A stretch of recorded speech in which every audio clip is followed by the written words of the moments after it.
My name is Zane. Today we're going to be having a in-depth look on XRP and Ripple as it stands. So the main question in this video is, what is XRP? Well, XRP is a digital asset that's native to the XRP Ledger. It's an open source and permissionless decentralized blockchain technology. So it was created in 2012 and it was specifically created for payments, such as international payments. They want to make it cheaper because at the moment, Swift payment, like transferring money in your bank account internationally, can be quite expensive sometimes. It can also take a number of days sometimes. And Ripple actually wants to change this. And there's a difference with XRP and Ripple. XRP is the decentralized blockchain technology, and it's a coin. It's a cryptocurrency, while Ripple is an actual company. They basically are in charge of how we're going to transfer money in the future. That's their main goal as a company, is to innovate on ideas on how we're going to transfer our money in the future, and working with banks as well. Their vision is to work with as many banks as they can and bring the XRP vision to life so more people can use this as a way to transfer international payments using banks. That's just a simplified explanation, but XRP can settle transactions on the ledger in 3.5 seconds, guys. 3.5 seconds. So it was built to be a better Bitcoin, built to be faster and cheaper and greener. It's built to be greener than any other crypto assets. So that's a huge competition, because we're always getting new cryptocurrencies that are like faster, better, less transaction fees. And let's just take a look at the benefits from XRP versus Bitcoin. So fast, 3.5 seconds. That's how fast it can settle transactions. On Bitcoin, it takes 500 seconds to settle transactions.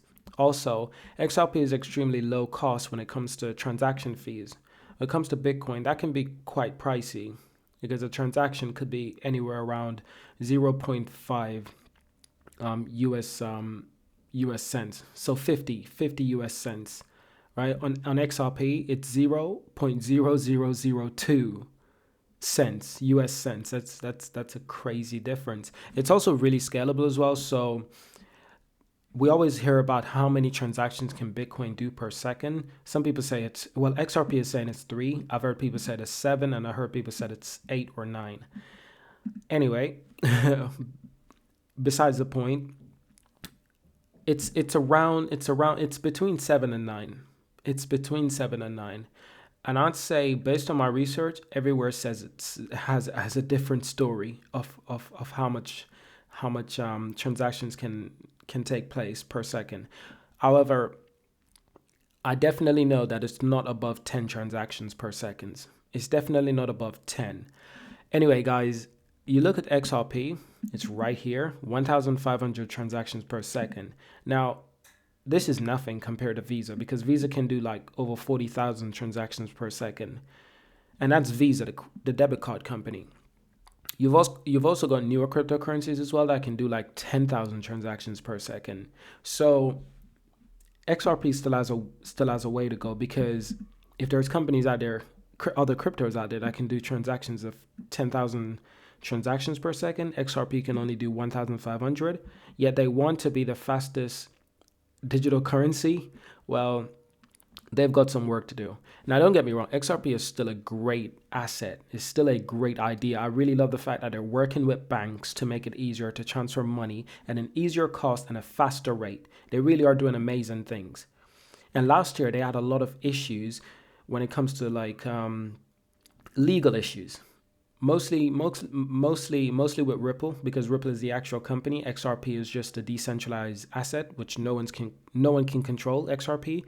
But Ripple on the other hand is the company behind XRP. They created XRP, so they were in like a few legal issues, I'd say, with the government, and actually they were delisted from Coinbase. When I say delisted, I don't mean they were completely removed from the platform, but you couldn't buy any XRP. You could store XRP, but you couldn't buy any XRP. So you could store it in your Coinbase wallet, yes, but you can't buy or sell it. Anyway, guys, sustainability. Let's talk about that.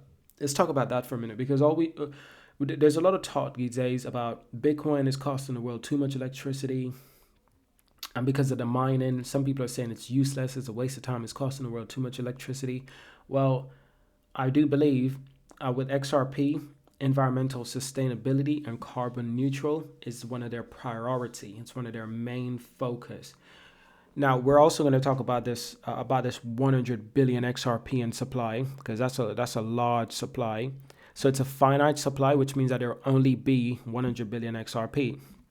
So XRP can be sent directly without needing a central intermediary, making it a convenient instrument in bridging two different currencies quickly and efficiently. It is free exchangeable on the open market, and it's used in real world for enabling cross-chain border payments and microtransactions. So unlike Bitcoin, there's a finite amount of XRP. All XRP is already in existence today, which means that it's pre-mined. You don't have to mine XRP, which means that when it comes to being carbon neutral and environmental sustainable, they're actually doing really well, because if you don't have to mine it, you're not costing the world any electricity, in relative view.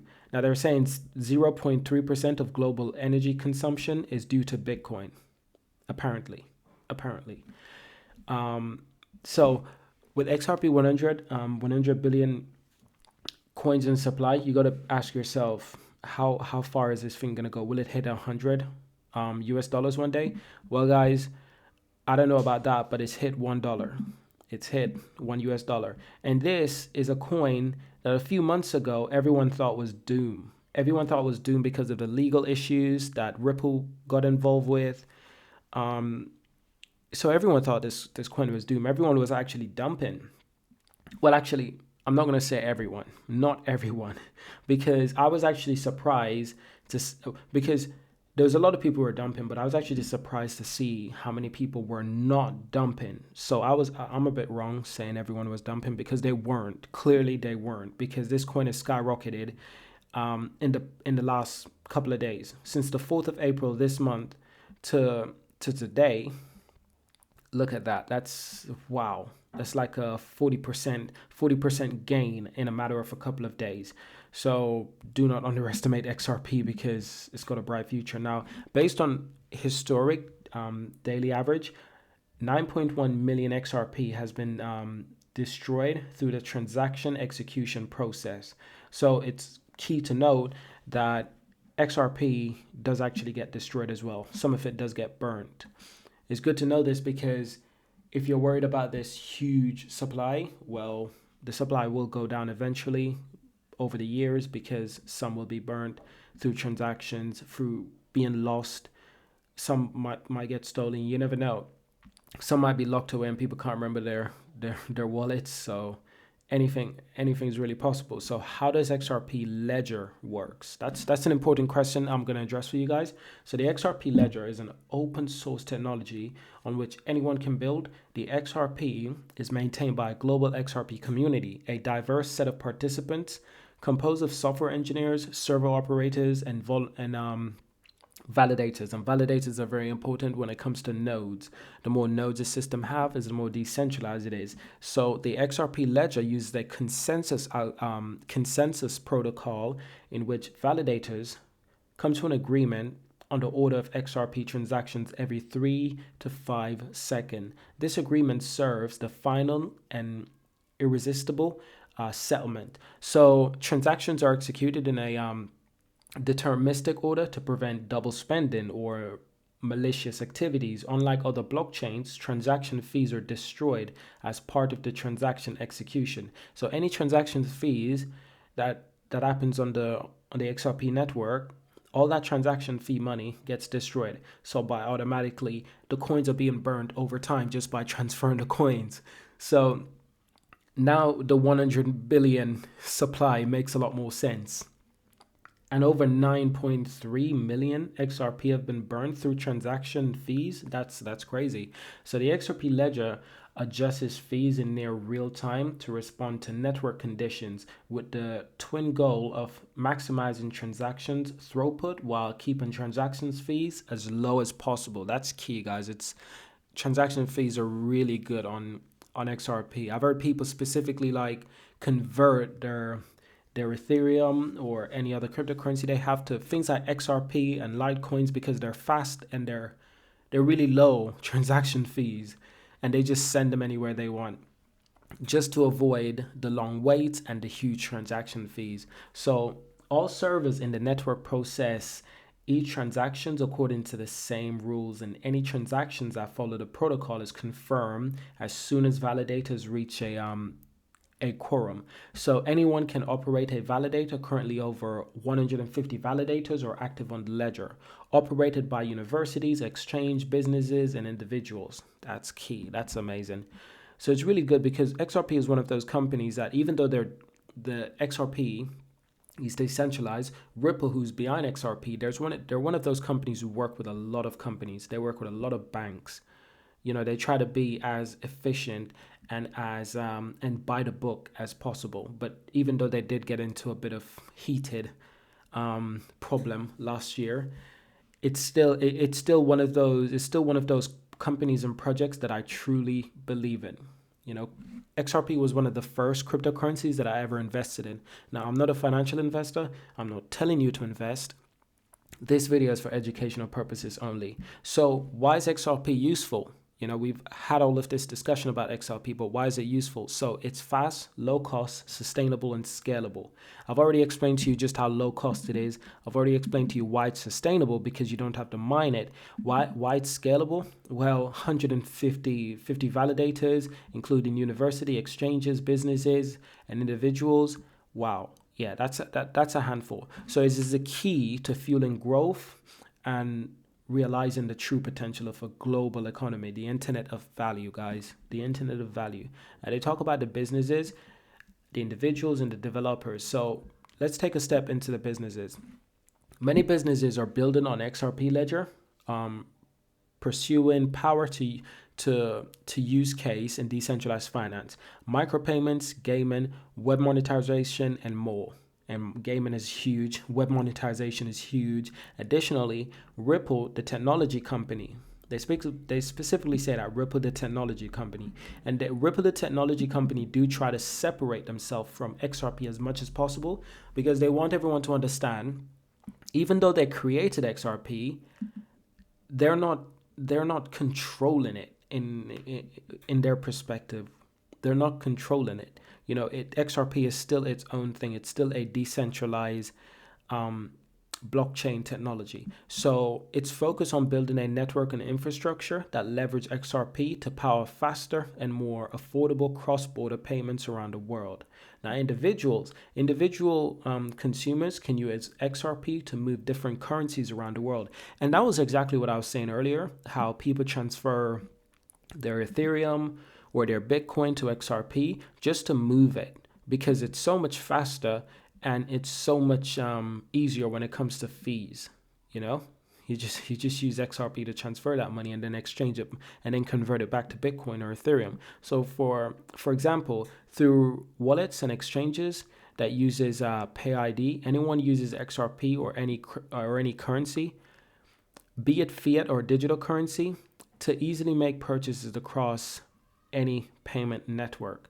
And developers, guys, which are the most important ingredients in any cryptocurrency and any decentralized cryptocurrency blockchains, by building on XRP Ledger, developers can easily integrate payments into their products, seamlessly putting money at the center of their applications. Projects like Ripple X developer platform are making it easier for developers to leverage XRP. In other words, make it easier for people to use XRP, interact with XRP without having to be a programmer yourself. You know, just make it easier for the everyday average person.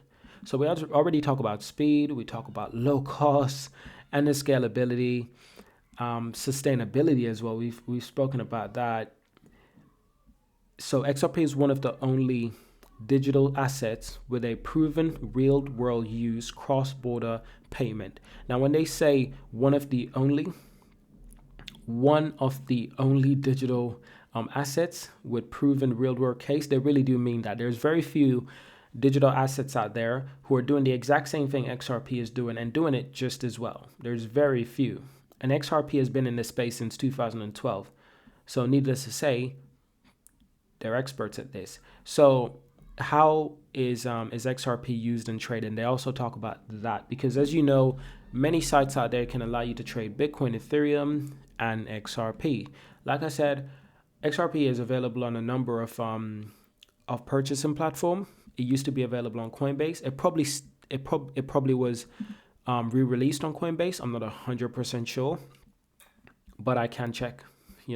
As we're on Coinbase right now, it might as well we take a quick check. Yeah, literally. So even in pounds, it's literally at 70p, and in the last 24 hours, it went from 50 pence to 70 pence. That's amazing. So XRP is not supported by Coinbase. It used to be, but it's not supported. You can't buy XRP. You can't sell it on Coinbase anymore, sadly.